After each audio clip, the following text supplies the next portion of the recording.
All right, let's start off with the juicy one. I want to see the big old juicer. Transcendence. Where is it? It is above the Scion Life. And there's a keystone here, so they're changing the new Timeless Jewel Keystone into a Timeless Jewel Keystone with the jewel? Oh my god. How insane is that? Armor applies to fire, cold, and lightning damage taken from hits instead of physical damage. Minus 5% to all maximum elemental resistances. This seems absolutely insane. Like, genuinely broken. Yeah. What? I mean, it is very much in the spirit of Timeless Jewels, but you can do so many things with this. The new chess piece you can even fuck around with. Obviously, all of the Fizz to Ellie conversions. All of the triple conversions to Chaos. Man, this is not fair. It's extra spicy because it's armor that applies to fire, cold, and lightning damage. But then when you've got armor, you've got Molten Shell. Which, you know, prevents the Fizz shit too. So it's like... Are you just fucking invulnerable with this thing? Like, how can you die? Yeah, this one's really crazy, you guys. It's in such a... Well, the fact that it's I definitely think that this is one of the things that they're gonna look to put on the skill tree. Because it's just too good as a Timeless Jewel, so they have to put it on the skill tree to limit some of the ways it can be utilized. You have to basically keep it away from armor so that it's like a genuine investment versus whatever you can accomplish with right now. Because really, getting to 50k armor with like a flask up is kind of a yoke right now, you know? Or we've armor good with this, right? Honestly, I don't even know if I would bother with Lore Weave. Like, yeah, it's good, but like a 2000 armor chest piece is pretty good too. pretty good. Pretty good.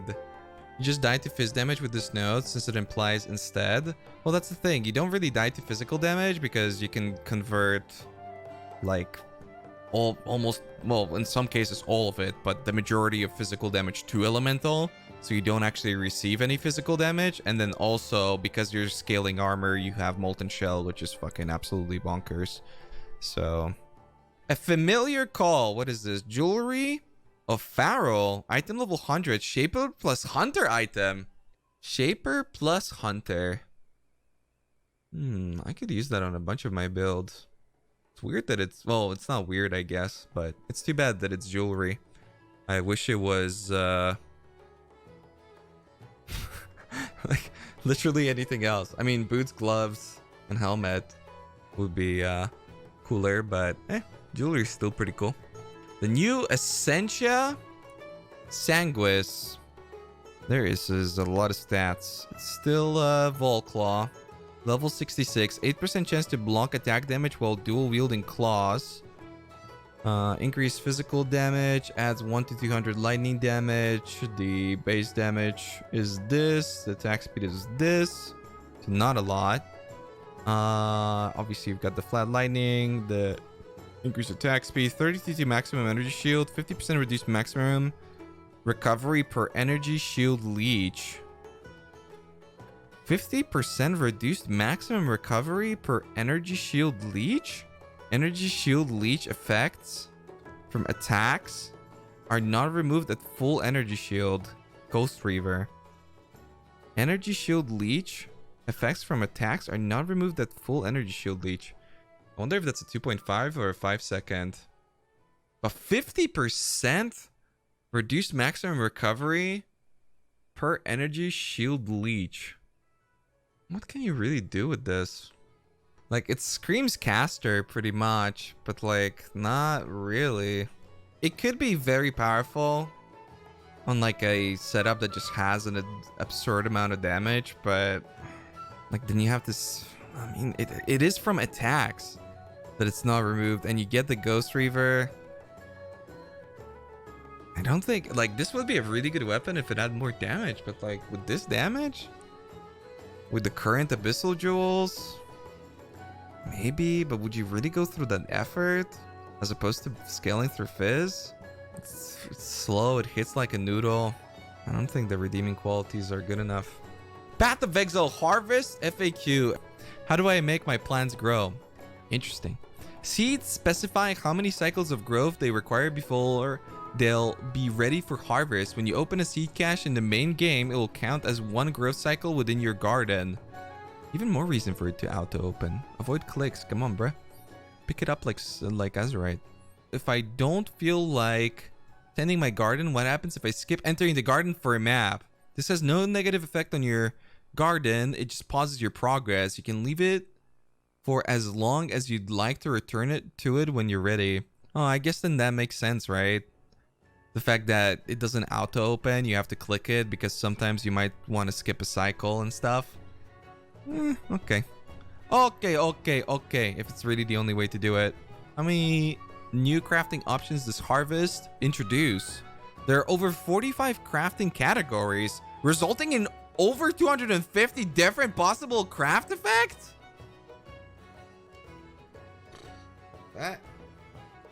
That's too many. This is like Cluster Jewels level of overkill. What? I thought there's gonna be like... I remember talking about this on Bakelast actually. We thought people were throwing around like 50 and I was like, no way. 50? They're trying to make them impactful. It's gonna be like 30, max 40. 250, bitch? There's more categories than I thought there's gonna be crafts. I mean, I guess it depends what they're counting too. If it's like convert cold to fire, but then, you know, fire to cold to lightning and all that sort of stuff, then I guess they start stacking. How do I know which crafting options I'll get? Each seed states which category of crafting benefit it provides so that you can prioritize planting seeds which correlate to which crafting option you're interested in. The more life force you have in your collector from this fight, the more options you'll be able to use out of the set you received. That's terrible if we can't store them. What?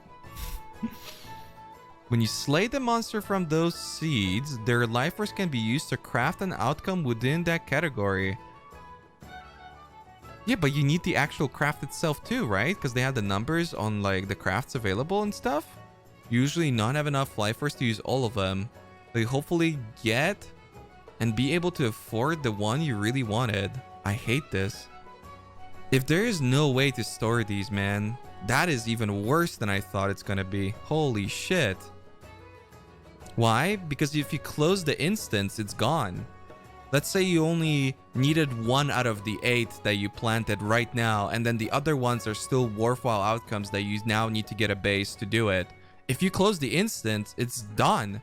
It will be totally broken otherwise. Yeah, that's the point. They were saying that it's supposed to be broken. This is not broken. It's just fucking annoying. I hate it. It's like giving people a Kadiro where things cost 40,000 points. Or 40,000 coins. And you never being able to use it. Well, that's the point. It's there. You can't get it. That's the point. What? I would hate for this to end up like a lot of the betrayal crafts where you're just like, I did a betrayal. I didn't worry about what I'm going to get on my board. There's 5 different rooms now from 5 different masters, and I can't do anything worthwhile with any of them. Great. That was fun. Hooray. Or even worse, you know what? I do want to do things with them, but I don't have the item to use that thing on. Now I have to go trade or figure out a way to obtain this item, but I can't open any new maps because you're locked down in your instance. Your map is likely to crash anyway if you leave it, because that's just the nature of Path of Exile. We still have replicable bugs. That word is too difficult. When leaving your hideout, that 100% of the time you won't be able to get back in. Like, how does that fucking make any sense? That's not sensible whatsoever. I can get behind the system, okay? I definitely don't think that's the point. But I can get behind the system, and I understand that they're trying to like get it to where people feel comfortable with just like using crafts no matter what. But having shit just that you leave is just not a good feeling ever, man. That's why people fucking pick up wisdom scrolls. Because nobody likes leaving shit. But you shouldn't do that. That's not a good feeling.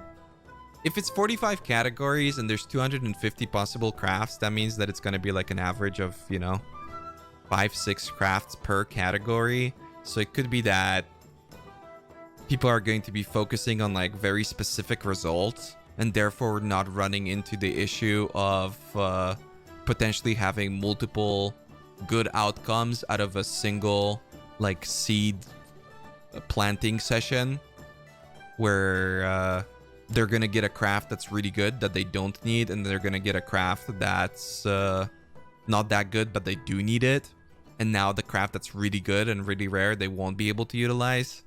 Like, that's kind of what I'm hoping for. I mean, obviously they've played through it, so they probably see it that way, but I don't know, maybe it also depends on the amount of like seeds you get. But it doesn't like make or break the league for me whatsoever, you know? Like, not at all. Not for me anyway. Maybe to some people, but I mean, people complain about fucking alchemy orbs and how the game is ruined in bestiary. So that's kind of what I'm thinking, right? That if this does end up being the issue, if the system doesn't work without being able to store the crafts, fixing it a week or 2 weeks into the league just might not be early enough. And I would really, in a very long time, like a league that gets released in a really good state where you don't have like a major fucking league breaking issue, because that shit doesn't happen anymore.